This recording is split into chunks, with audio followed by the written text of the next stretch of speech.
So I know Apple have just released the M2 Pro and the M2 Max chips for the MacBook Pros, but I still wanted to do a long-term review of my machine, which is the 14-inch MacBook Pro with the M1 Max chip. I've been using it for over a year now, ever since this release pretty much.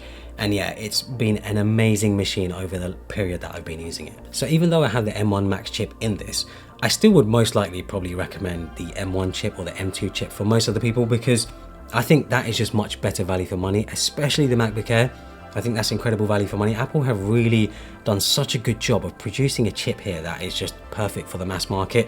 However, I need the extra power because of my workflows and stuff. It's why I went with a MacBook Pro and with the M1 Max chip. When it comes to my machine in particular, I have the M1 Max chip with a 10-core CPU and the 24-core GPU. I've upgraded it to 32 gigabytes of unified memory, and I also have the 2 terabyte SSD. This configuration cost me a whopping £3,399. It's a lot of money for sure, but I feel like I can actually justify that, and I'll explain how I justify that later on in the video.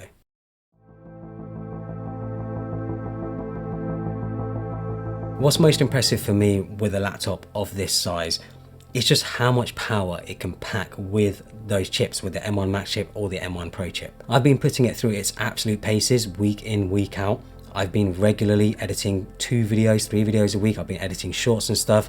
I've been editing videos for this channel. I've been editing videos for my other channel. I've been editing video for Instagram, for TikTok and places like that. And yeah, it just handles it like an absolute pro. The videos itself that I'm editing are highly compressed 4K video from my Sony a7S III and my FX3 cameras.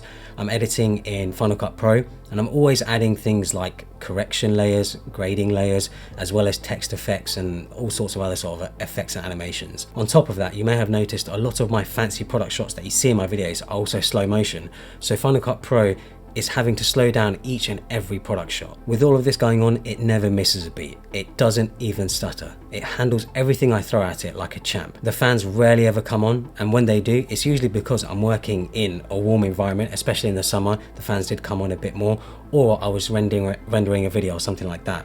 But most of the rest of the time, I'd say 95% of the time, I never hear the fans on this thing. On top of that, I'm also regularly working in apps like Lightroom, Figma, Pixelmator, and a bunch of others. I pretty much never quit or close any of the apps that I use, as having everything open doesn't really seem to hinder the performance whatsoever. That's clearly where the 32 gigabytes of unified memory comes in, and macOS's management of apps sitting in the background. Part of me also thinks the M1 Max chip is actually a little overpowered for my workflow. I think I probably would have been fine with the M1 Pro chip. I probably wouldn't have had any issues really, because I never get the beach ball loading icon. Like I literally never ever get it. The only times I get it are when something has gone wrong with the app itself. Maybe the app has crashed, or maybe macOS has crashed, but it's so rare anyway. Like I just never get it because I'm rendering something, or because I'm editing something, or I'm exporting something. It just handles that stuff no problem. But at the same time, it's nice knowing that I have that headroom. It's nice knowing that I haven't reached its limit, because I think, you know, I could probably use this machine for the next 3 to 5 years and not really have any issues. Even with the new M2 Max and M2 Pro chips, I don't feel like I'm missing out. I don't feel like I need to upgrade to get that extra power, because the extra power probably just isn't worth it. It's why I'm sticking with this machine for now. I do also have a PC at home, a PC setup. I have a 4080 GPU in that I got recently. I've actually done a video recently of me building that PC. So I know what it's like to use Windows. I know what it's like to use a PC. I know what it's like to have a powerful PC. And even with that PC, and with the amount of power it has, I still use my MacBook. I still use it for all of my workflows and stuff. My PC is mainly used for gaming. The only time I would ever sort of use my PC for work would be when I'm rendering something in Blender, because Blender, of course, when it comes to like 3D work in general, NVIDIA GPUs are just so much better, and they're going to be so much better than something like this.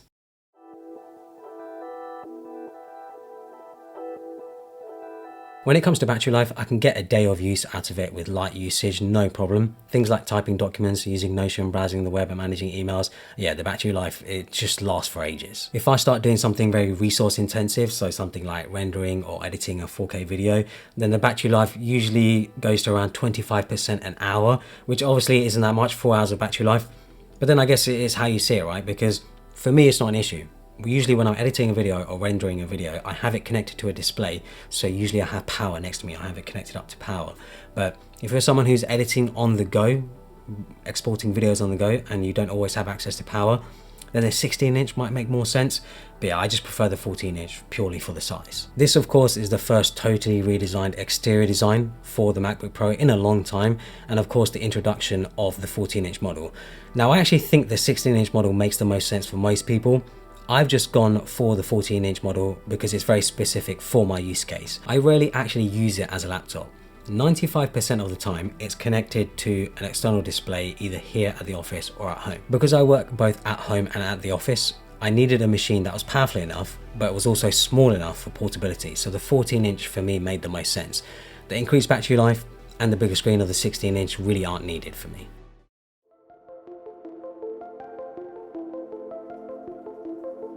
I really do love the design of this model. I was not sure when I first saw it in videos and in pictures. I thought it actually looked way too bulky, but after having it for a year, it's definitely not bulky whatsoever. If anything, it's super impressive how they've packed so much power into such a thin shell. I have the space gray model and it looks very sleek and very smart. Even after a year of use, I thankfully have no visible scratches or dings anywhere. But then I do take care of my machines quite well, and I always usually either have it on my desk or in my backpack. I'm still pissed though that we had to wait so long for the reintroduction of ports, but I'm really glad they're back. I'm really glad we have the HDMI port, I'm really glad we have the SD card slot, and I'm glad for MagSafe. Even though MagSafe isn't something I actually use, like I can see other people using it, it's such a great port to have, but because I have a Pro display here and I have a studio display at home, I don't actually use MagSafe that often at all. I think I've used MagSafe like a handful of times, but for me it's that SD card slot.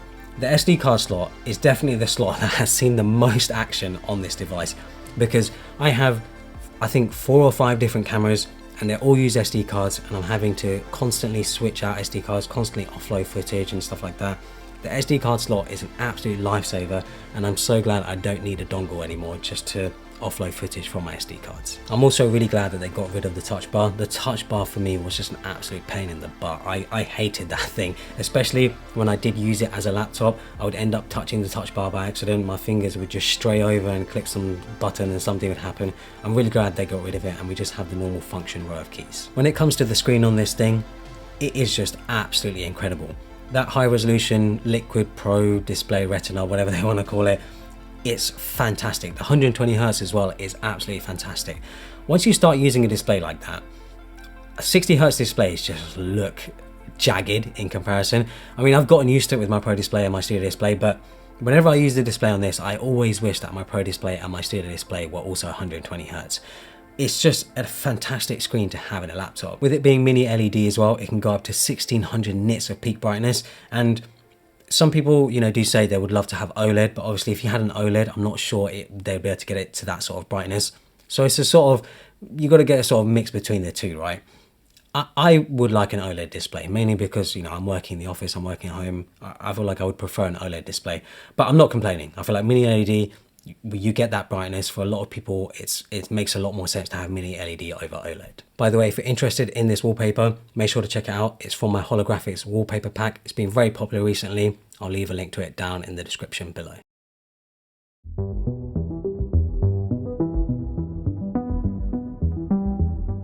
The more and more that I've used it over the past year, it has made me realize that £3,399 price tag that this machine in particular has is incredibly worth it for me. If anything, it's way too good to be true, because this one machine costing me that sort of money, it's helping me run my whole business that makes well over 6 figures.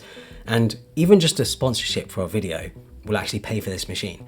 So to me, that investment, that spending that 3,000, 4,000, because I probably would spend more. If it cost more, I probably would have spent more.